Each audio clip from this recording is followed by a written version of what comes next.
ሃይ ለሴቶች ብቻ የመጣ የስልጠና እድል ላስተዋውቅሽ።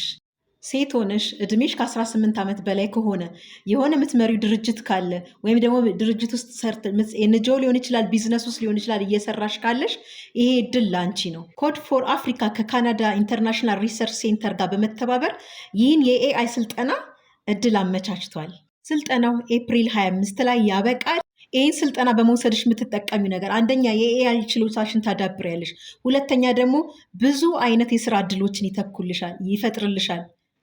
ያው ዚስ ዴይስ ካለ ኤአይ የሚሰራ ስራ ኦልሞስት እየጠፋ ነው እና ለምሳሌ አሁን እኔማ ኤአይ አይተካኝም ብትይ ከሆነ ተሳስተሻል። ኤአይ አንቺን ላይተካሽ ይችላል፣ ግን ኤአይ የሰለጠነች ሴት ከመጣች እሷ የተሻለ ተመራጭ ትሆናለች ማለት ነው። ስለዚህ በተሻለች መጠን ራስሽን በኤአይ አፕዴት አድርጊ። ሁለተኛ የምታገኝበት ጥቅም ከስልጠናው መጨረሻ ላይ ዳጎስ ያለ ገንዘብ ለአንቺም ሆነ ለድርጅትሽ የመስጠት ኦፖርቹኒቲዎችን ያመቻቻል። ስለዚህ ይህንን እድል እንዳያመልጥሽ። ዴድላይኑ እንደተናገርኩት ኤፕሪል 25 ነው። ጉድ ላክ። ሙሉ ሊንኩን ባዮ ላይ አስቀምጫለሁ። ከዛ መጠቀም ትችያለሽ። ፎሎ ማድረግ ግን እንዳትረሱ።